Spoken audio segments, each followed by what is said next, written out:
And there he got the drive. You see, now that's the great thing. It's not just great under braking. This thing's got great traction as well. It has. I mean, he was helped there by Glock. Just getting it wrong. Just chose the wrong route, really. Glock. Yeah. He just went the wrong way, unfortunately. But great stuff. Great racing. But yeah, the reason for GP2 is not because it's full of hungry drivers. 3000 was full of hungry drivers, and the racing was pretty poor. They've just got a great technical setup on these things. They've got the balance right between downforce, grip, power. Everything's right as it should be. It's got some traction control. Exactly. It's got some of the things that you'll need to learn about to get into Formula One, namely flippy flappy paddle shift and gear changes. As you can see there, Lewis Hamilton with his fingers changing gear all the way through. Block here takes an extreme wide line, really, and just didn't really allow for Lewis being quite so close, I don't think. A bit too much Mallory Park hairpin there, and not enough defence.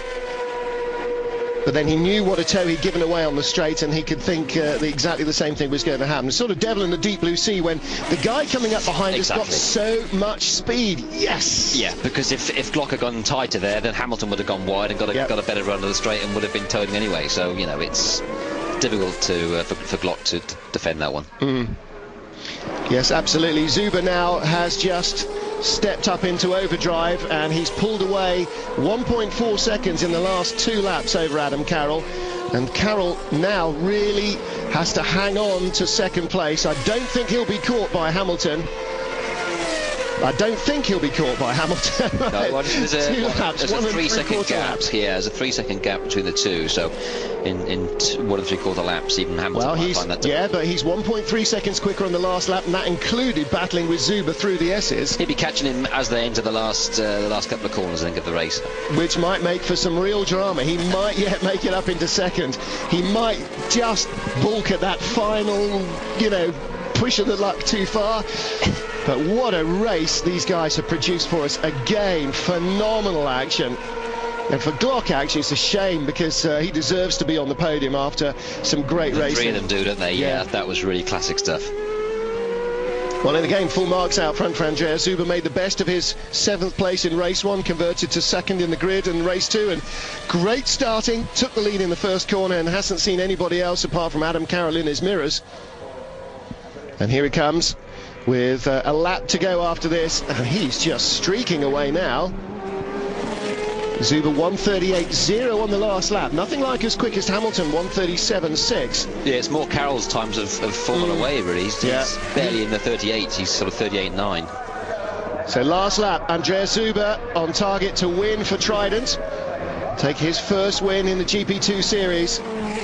Adam Carroll in 2nd place, and this will make it a good race weekend for him. Hamilton 36.8 against Carroll's 38.6, and almost 2 seconds a lap quicker then. And 1.4 seconds behind him across the line. He might just do him on this last lap.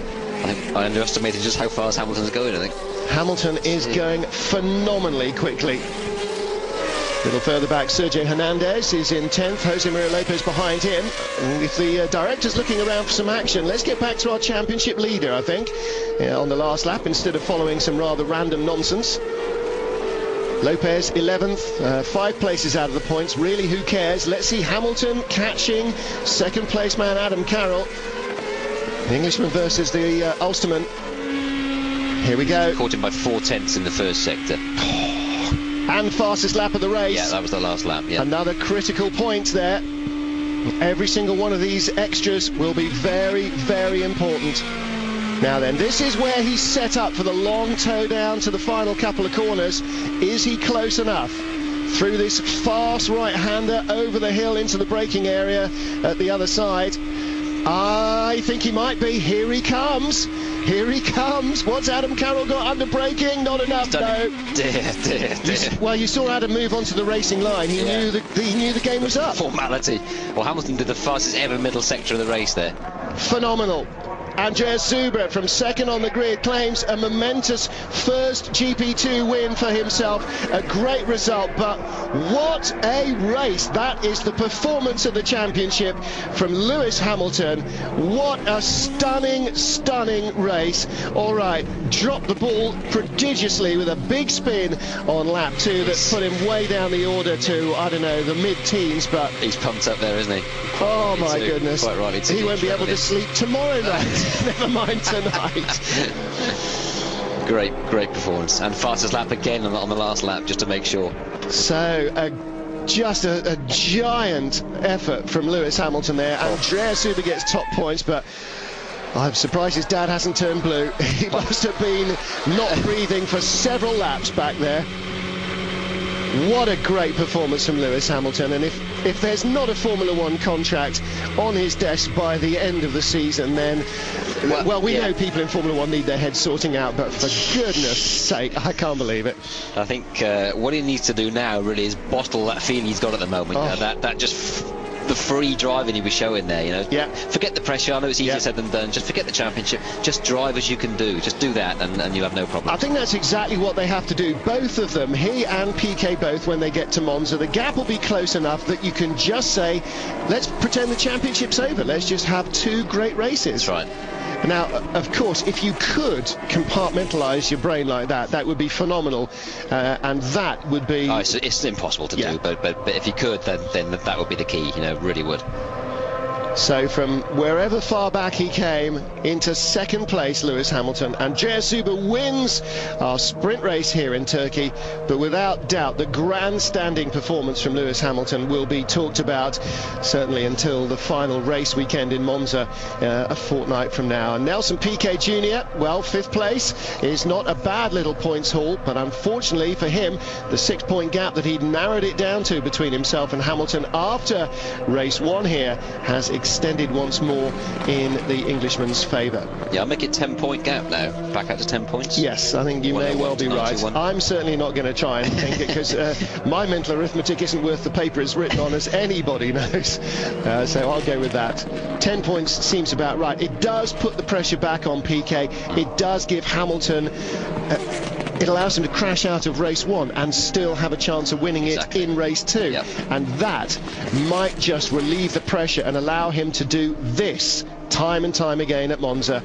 And with those fast straights and the chicanes, that could be a very exciting race weekend indeed.